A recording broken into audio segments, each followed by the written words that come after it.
Good morning everyone. We are going to write TS Polyset examination 2021. Here it is the physics syllabus for you. There are 4 chapters are there in physics.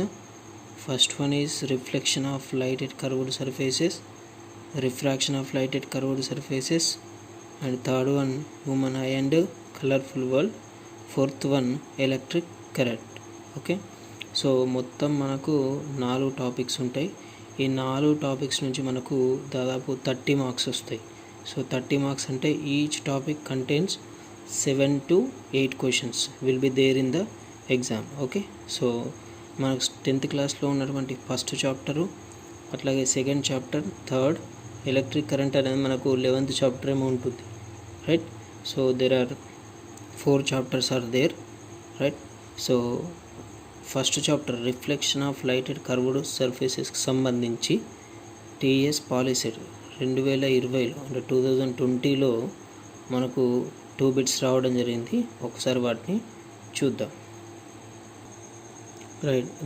These are the 2 bits which are coming in the last 2020 POLYCET. Okay, the relation between focal length and radius of curvature. Okay, focal లెంత్కి మరియు radius of కర్వేచర్కి మధ్య ఉన్నటువంటి relation అడిగిండు. So radius of కర్వేచర్కి మరియు focal లెంత్కి ఉన్నటువంటి relation R = 2f. అంటే radius of curvature అనేది ఫోకల్ లెంత్కి డబుల్ ఉంటుంది, అంటే so double to the focal length అని గుర్తుపెట్టుకోండి, వెరీ వెరీ ఇంపార్టెంట్. సో ఇది మనకు డైరెక్ట్ ఫార్ములా అడిగిండు లాస్ట్ ఇయర్. అండ్ ఇంకొక ఫార్ములా కూడా, సో లాస్ట్ ఇయర్ వచ్చినటువంటి ఇంకొక ఫార్ములా మీరు అబ్జర్వ్ చేస్తే మ్యాగ్నిఫికేషన్ ఫార్ములా ఇవ్వడం జరిగింది. So magnification small m = -v/u. Okay, -v/u అంటే మనం ఏం చెప్తాం, minus image distance by object distance. Okay, అదే ఒకవేళ హైట్ పరంగా అడిగితే height of the image by height of the object. So రెండు కూడా డైరెక్ట్ ఫార్ములాలు ఇచ్చిండు లాస్ట్ ఇయర్. సో గుర్తుపెట్టుకోండి, ఫోకల్ లెంత్కి మరియు రేడియస్ ఆఫ్ కర్వేచర్కి మధ్య ఉన్నటువంటి రిలేషను. తర్వాత మ్యాగ్నిఫికేషన్కి మనకు 2 రిజల్ట్స్ ఉన్నాయి, ఒకటి -v/u, ఇంకోటి hi/ho, రైట్. ఫోకల్ లెంత్కి మరియు రేడియస్ ఆఫ్ కర్వేచర్కి మధ్య ఉన్న రిలేషన్తో పాటు ఇట్లా ప్రాబ్లం కూడా ఇవ్వచ్చు. ఒకసారి చూడండి, if radius of curvature is 20 cm, find the focal length. Okay, so radius of curvature ఇచ్చి మనల్ని ఫోకల్ లెంత్ ఫైండ్ అవుట్ చేయమన్నాడు. ఓకే, సో R వచ్చేసి మనకు 20 cm, focal length find out చేయమన్నాడు. What is the relation, R = 2f. Okay, so ఇక్కడ R ప్లేస్లో 20 cm substitute చేసి 2 తోటి ఇరువైపులా క్యాన్సిల్ చేస్తే మనకు f = 10 cm రావడం జరుగుతుంది. Okay, so very important relation. మనకు డైరెక్ట్ ఫార్ములా అని అడగచ్చు, లేకపోతే ఇలా ప్రాబ్లం అన్నా ఇవ్వచ్చు. ఓకే, నెక్స్ట్ సో మ్యాగ్నిఫికేషన్కి సంబంధించి, సో మనం ఇక్కడ ఇంతకుముందు మ్యాగ్నిఫికేషన్ డిస్కస్ చేసుకున్నాం కదా.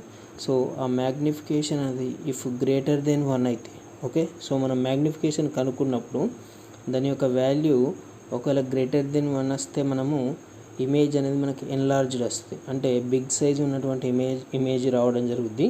ఇఫ్ మ్యాగ్నిఫికేషన్ ఈజ్ <1 అయితే, సో <1 అయితే ఏమైంది, ఇమేజ్ డిమినిషబుల్ అయింది. సో డిమినిష్డ్ ఇమేజ్ అంటే ఏంటిది, సో దాని యొక్క సైజ్ అనేది చిన్నగా కనిపించడం జరుగుద్ది. So these are the important bits. Okay, last year వచ్చినాయి. సో మళ్ళీ వీటి మీద కంపల్సరీ మనకు ఫార్ములా కానీ లేకపోతే ప్రాబ్లం కానీ వచ్చే ఛాన్స్ ఉంటుంది. ఓకే, సో ఫస్ట్ చాప్టర్కి సంబంధించి అంటే మనం 10th క్లాస్లో చూసినా, ఈవెన్ పాలిసెట్ ఎగ్జామ్లో చూసినా, మనకు 10th క్లాస్లో ఉన్నటువంటి ఫస్ట్ చాప్టర్ అనేది very very important. Okay, so what is the first chapter, reflection of light at curved surfaces. దాంట్లో మనకు కొన్ని ఇంపార్టెంట్ డెఫినేషన్లు ఉన్నాయి, ఒకసారి వాటిని డిస్కస్ చేద్దాం.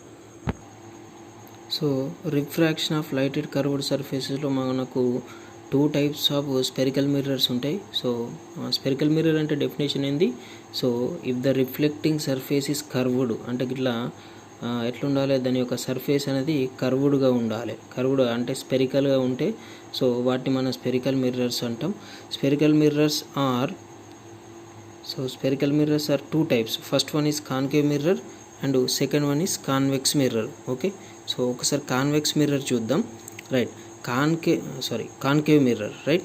So if the reflecting surface is inwards. Okay, మనకు ఉన్నటువంటి రిఫ్లెక్టింగ్ సర్ఫేసు ఇట్లా లోపలికి ఉంటే మీరు ఇక్కడ అబ్జర్వ్ చేస్తే చూడండి, రైట్. సో ఇక్కడ రిఫ్లెక్టింగ్ సర్ఫేస్ మనం అబ్జర్వ్ చేస్తే రైట్, సో ఇట్లా బ్యాక్ సైడ్ కోటింగ్ ఉంది. సో బ్యాక్ సైడ్ కోటింగ్ ఉన్నది మనకు రిఫ్లెక్టింగ్ సర్ఫేస్ కాదు, ఇన్వర్డ్ అంటే లోపల సైడ్ ఏదైతే మనకు ఇలా ప్లెయిన్గా ఉందో లోపల సైడ్ ఎటువంటి కోటింగ్ లేదు, దీన్ని మనము రిఫ్లెక్టింగ్ సర్ఫేస్గా చెప్పడం జరుగుతుంది. అంటే so if the reflecting surface is inwards అంటే లోపలికి రిఫ్లెక్టింగ్ సర్ఫేస్ ఉంటే మనం దాన్ని కాన్కేవ్ మిర్రర్ అనాలి. సో ఇక్కడ ఒకసారి కాన్వెక్స్ మిర్రర్ మనం అబ్జర్వ్ చేస్తే ఓకే, సో దీంట్లో ఏముంది, రిఫ్లెక్టింగ్ సర్ఫేస్ అనేది అవుట్వర్డ్ ఉంది, అంటే లోపల సైడ్ ఏమో కోటింగ్ ఉంది, అవుట్ సైడ్ ఒకసారి ఇక్కడ అబ్జర్వ్ చేయండి మీరు, రైట్. ఇక్కడ చూడండి, ఈ రిఫ్లెక్టింగ్ సర్ఫేస్ అనేది లోపల సైడ్ మనము కోటింగ్ చేసుకున్నాం. సో ఇది మనకు రిఫ్లెక్టింగ్ సర్ఫేస్ కాదు, ఇటు అవుట్ సైడ్ ఉంది కదా, ఈ అవుట్ సైడ్ దగ్గర లైట్ అనేది ఇన్సిడెంట్ అవుతుంది. ఇన్సిడెంట్ లైట్ అని ఇక్కడ మనం మ్యారో మార్క్ తోటి రిప్రజెంట్ చేసినాం కదా.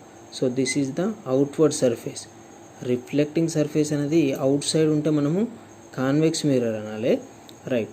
ఒకవేళ అదే రిఫ్లెక్టింగ్ సర్ఫేస్ లోపలికి ఉంటే కాన్కేవ్ మిర్రర్ అనాలి. ఓకే, సో కాన్కేవ్ మిర్రర్ని మరియు కాన్వెక్స్ మిర్రర్ని మనము స్పెరికల్ మిర్రర్స్ అంటాం.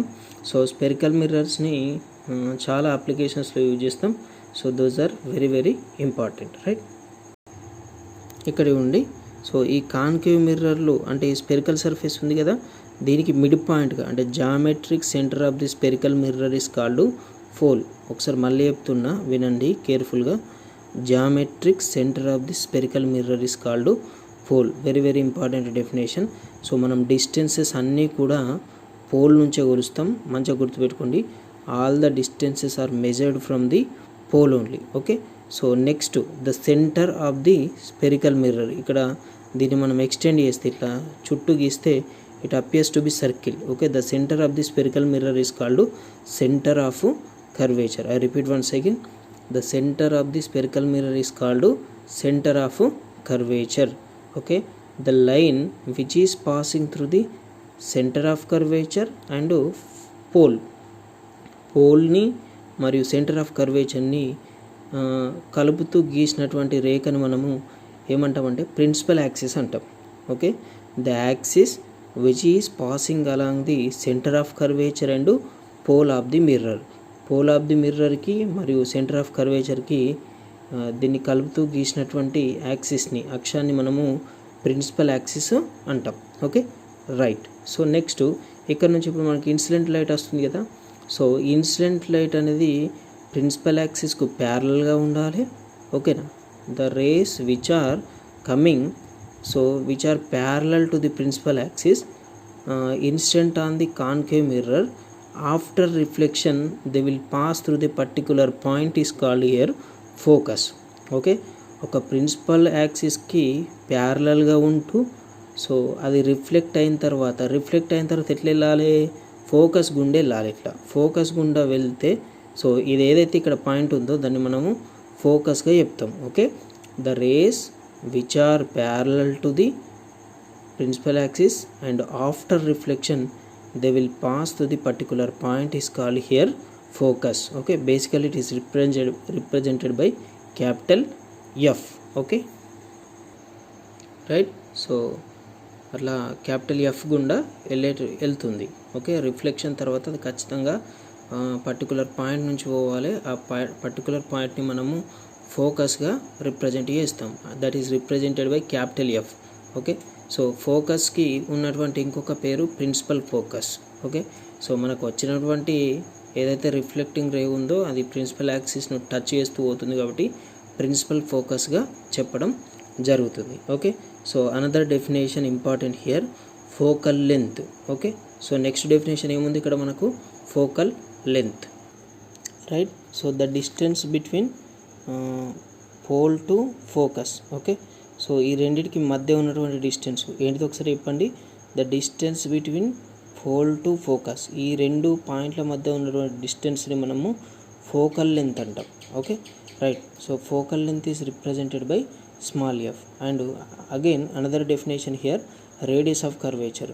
సో పోల్కి మరియు సెంటర్ ఆఫ్ కర్వేచర్కి మధ్య ఉన్నటువంటి distance, the distance between pole to centre of curvature is called radius of curvature. ఒకసారి మనము జస్ట్ ఫిజికల్గా అబ్జర్వ్ చేసినా కానీ రేడియస్ ఆఫ్ కర్వేచర్ అనేది మనకు double to the focal length ఉంది. ఫర్ ఎగ్జాంపుల్ ఇక్కడ నుంచి ఇక్కడికి ఒక 5 సెంటీమీటర్లు ఉంటే ఇక్కడ నుంచి ఇక్కడికి కూడా మనకు 5 సెంటీమీటర్లు ఉండడం జరుగుతుంది. అందుకే మనకి ఇంతకుముందు వచ్చినటువంటి డెఫినేషన్లో ఏమొచ్చింది, radius of curvature is double to the focal length of the spherical mirror. Okay, very very important relation, మనకు లాస్ట్ ఇయర్ వచ్చినటువంటి బిట్. సో ఇప్పుడు కూడా మనకు దాని మీద అడిగే ఛాన్స్ ఉంటుంది. Okay, all of you keep in your mind, right? So these are the definition related to concave mirror. Okay, and similarly for convex mirror also. Okay.